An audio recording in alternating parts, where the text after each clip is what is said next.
I only remember how ordinary everything felt that night, and how nothing about it seemed worth paying attention to at the time. I was working a closing shift at a small retail store in Wisconsin, the kind of place that goes quiet fast once the doors are locked. It was February, not a heavy snow night, but cold enough that ice formed everywhere without warning, especially in wide parking lots people stopped thinking about. I clocked out a little after 11 p.m., the store already dim and empty behind me, the radio near the counter still playing softly for no one. I zipped my jacket up to my chin and stepped outside, and the cold hit my face immediately. The parking lot was mostly empty, long and open, patches of old snow pushed to the edges, a thin layer of ice reflecting the weak yellow glow of a few overhead lights. My car was parked near the far end, where the light didn't quite reach. As I walked, my boots made that sharp, brittle sound on the ice, louder than I expected. Other than that, there was nothing. No cars, no voices, just wind moving through open space. By the time I reached my car, my fingers were numb. I fumbled with my keys, dropped them once, bent down to pick them up, and when I straightened, I realized how cold I really was. I unlocked the door, opened it, and stopped. The inside of the car was dark and just as cold as the air outside. I knew it would take a minute before the heater started to work, and the thought of sitting there shivering felt worse than staying where I was. So I closed the door. I stepped back toward the building and stood against the brick wall near the entrance, where the wind didn't dig hot. As hard. I told myself I'd wait there for a moment, just long enough for my hands to warm up. Just for a minute. From where I stood, I couldn't see the entire parking lot. The corner of the building blocked part of it, leaving a section of shadow where the lights didn't reach. I didn't think about that at first. I just watched my breath fade into the dark. Then, I heard something. It wasn't loud, just a soft crunch, like a shoe pressing into ice. I paused, listening, and told myself it was nothing. Maybe the wind. Maybe ice shifting. The sound came again, closer this time. I pushed off the wall and leaned forward, trying to see around the corner. The lot looked empty, still, exactly the way it had moments before. I felt a little embarrassed for getting tense over nothing. That's when I realized how long I'd been standing there. Long enough for the cold to creep back in, long enough for my car windows to frost over again, and long enough for someone else to notice me. The feeling didn't hit all at once. It settled slowly, the sense that I wasn't alone anymore, even though I couldn't hear anyone moving. I stepped a little farther into the open and looked directly toward the darker part of the lot. That was when I saw the figure. Someone was standing near the edge of the light, where the shadows were thickest. I couldn't make out a face or clothes, just the shape of a person facing my direction. They weren't walking toward me. They weren't walking away. They were standing still. I told myself it had to be another employee, someone who'd parked farther out. I thought about saying something, about breaking the silence, but something about the way they stood made me hesitate. Their posture wasn't casual. They weren't shifting their weight or looking at a phone. They were balanced, deliberate, like they had chosen that exact spot. I took a step back toward my car. The figure didn't move.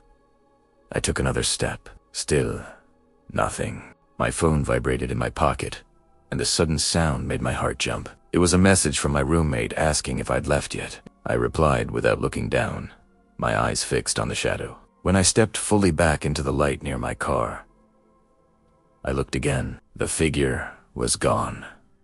There was no sound of footsteps leaving, no shape moving between cars, just empty pavement and shadow where someone had been standing seconds before. I didn't hesitate after that. I got into my car, locked the doors, and started the engine. I sat there for a moment, watching the spot where I'd seen the figure, waiting for something else to happen. Nothing did. I told myself it was exhaustion, cold, my imagination filling in gaps, the kind of explanations that make it easier to drive home and sleep. The next afternoon, I came back to the store to pick up my paycheck. In daylight, the parking lot looked harmless, bright, ordinary. I walked past the same section of wall where I'd stood the night before, already feeling foolish for how shaken I'd been. Then I noticed the footprints. They weren't leading across the lot or coming from any clear direction. They were clustered close to the building, pressed deep into the icy snow, facing the wall, facing the exact spot where I had been standing. They hadn't followed me. They had already been there. I didn't tell my manager what I saw. I didn't explain it to anyone. There wasn't anything concrete enough to point to. But I stopped parking at the far end of the lot after that, and I never waited outside again, no matter how cold it was, because staying felt harmless at the time, and that's what scares me the most. I only remember the moment I realized the road was wrong, and how difficult it still is to explain everything that came after. I live on the north side of Eau Claire, Wisconsin, not far from the river, in an area that goes quiet very quickly once you leave the main roads. That night was in mid-February, just before 11 p.m. Snow had been falling lightly for hours, enough to make the pavement slick, but not enough to slow traffic, and I was already tired from a late shift. I was driving home in my 2016 Toyota Corolla, the heater on low, my phone mounted to the dashboard, Google Maps running like it always did. I usually stayed on the main road, the one with streetlights and houses, but that night the app suggested a shorter route, 6 minutes faster, cutting through a darker stretch marked only as a county road, and after a few seconds of hesitation, I turned. At first, nothing felt unusual. The road narrowed slightly, snow pushed up along the edges, bare trees lining both sides, dark against my headlights. The streetlights disappeared one by one until the only light came from my car, and without thinking, pre-med to slow it down. That was when I noticed another vehicle behind me. I couldn't tell the color, only the headlights, a soft yellow glow holding a steady distance back. It didn't feel threatening yet. People took shortcuts all the time, or at least that's what I told myself. After a few minutes, something started to feel off. The car didn't pass me. There was enough room, no oncoming traffic, no reason for it not to. Yet it stayed right where it was, not getting closer, not falling back, like it was matching my speed on purpose. I sped up slightly. The distance stayed the same. I slowed down, so did it. Around that time, Google Maps began to lag. The blue route ahead flickered, then reloaded thinner than before, and when I looked to the sides of the road, there were no houses, no driveways, no signs, just snow and trees pressing in tighter. I checked the rear view mirror again. The car was still there. Then, without warning, its headlights turned off, not dimmed, not angled away, just gone, and the road behind me disappeared into darkness. I couldn't see the car anymore, but I knew it hadn't turned off. There was nowhere for it to go. My hands tightened on the steering wheel. Moments later, the GPS lost signal completely. The screen turned gray. No roads, no labels, just my location floating in empty space. Ahead of me, the road ended. No sign, no barrier. Just a wide patch of untouched snow where the pavement disappeared into the trees. And when I hit the brakes, the car slid slightly on the ice before stopping. Turning around wasn't easy. The road was too narrow, the snow too high, and I had to reverse and pull forward again and again, my heart racing the entire time. When I finally managed to turn the car around, I looked straight ahead. The other vehicle was there, stopped, blocking most of the road, its headlights still off. I didn't wait to see what would happen next. I pressed the gas and drove back the way I'd come, the engine louder than before, the mirror showing nothing but darkness and falling snow. The car didn't follow. It didn't turn its lights back on. It just stayed where it was, as if it had never planned to go anywhere at all. I didn't slow down until I reached County Road E and saw the first street light again. Only then did I realize my hands were shaking, my back damp with sweat despite the cold inside the car. The next morning, I checked the paper map in my glove compartment. That road wasn't marked. Later that day, I checked my Google Maps history. There was no record of the turn, no saved route, no data from that part of the drive. A week later, in daylight, I drove past the area again. There was a narrow, unnamed entrance, barely wide enough for one car. No sign, no shoulder, no place to turn around, and no space for two vehicles to pass each other. If the other car had moved forward that night, even a few more feet, I don't know how I would have gotten out. Since then, I've turned off shortcut suggestions on every navigation app I use. I take the longer way home, the brighter way, the way with room to turn around. Because that night, I only wanted to get home a few minutes faster, and that small decision almost led me somewhere I don't think I was meant to leave.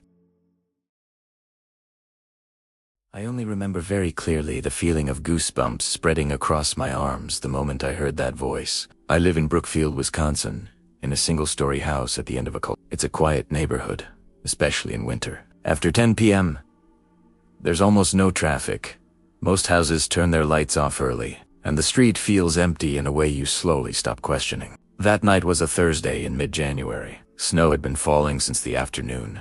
Not heavy, just enough to soften the edges of everything. I got home a little after 10, ate a late dinner, and went to bed soon after. By around 11:20, the lights were off, and I was lying in bed, scrolling on my phone. That's when it rang. An unknown number. No name, no photo, just a local Wisconsin area code, 262. I stared at the screen for a few seconds, thinking I should let it go to voicemail. At that hour, there was no reason for me to answer a call from someone I didn't know. Then, it rang again. The second ring felt deliberate. I told myself it could be a wrong number, or someone needing help.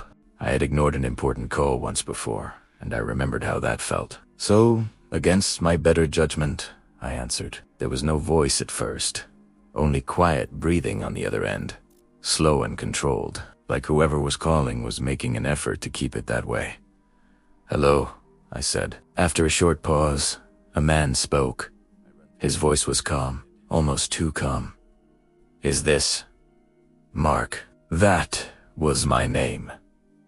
I sat up in bed and asked who he was. He didn't answer. Instead, he said he was outside, that it was very cold, and that he needed help. His voice didn't shake. He didn't sound scared. It was flat, measured, like he'd practiced it. He said his phone was about to die, and that he'd been standing near my house for a while, but wasn't sure if he had the right place. I asked where he was. Si Tated, then named the street next to mine. He was right. I asked how he got my number. He ignored the question and said it was freezing, that he just needed me to step outside for a moment. I didn't answer right away. While he was speaking, I heard something faint through the phone.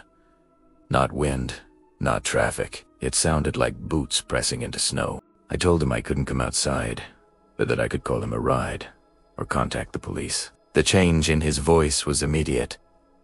Not louder, not angry, just slower. He said my name again, this time using the exact tone someone familiar would use. Then he said something that made my stomach drop. "Mark, I can see your porch light." I turned my head toward the bedroom window. The porch light was on, casting a soft yellow glow across the snow in front of my house. I couldn't see anyone standing there, but the left side of the porch was hidden in shadow, a blind spot where the light didn't reach. I told him I was calling the police. He didn't argue. He didn't rush me. He just said, quietly, that if I opened the door, it would be easier for everyone. He hung up. I locked my bedroom door, turned off the porch light, and called 911. While I was speaking to the operator, my phone started ringing again. The same number.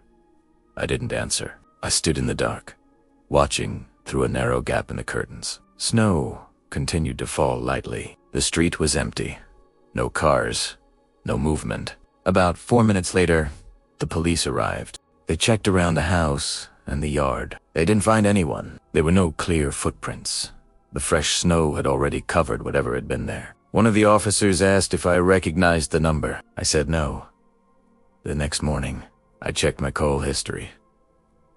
The call was gone. I thought I was mistaken, so I checked my phone bill. There was a call logged at 11:22 p.m., lasting 3 minutes and 14 seconds, but no number was attached to it. A few days later, I spoke to my neighbor across the street. He told me that late that night, close to midnight, his doorbell camera recorded a man standing at the end of the cul-de-sac. The man didn't approach any house. He didn't knock. He just stood there, facing the row of homes. Since then, I don't answer unknown numbers after 10 p.m. I also don't leave my porch light on when I'm home alone, because that night, I thought someone might need help, and by answering the call, I told the stranger exactly where I was. Want to hear more stories like this? Hit follow. The night isn't over yet.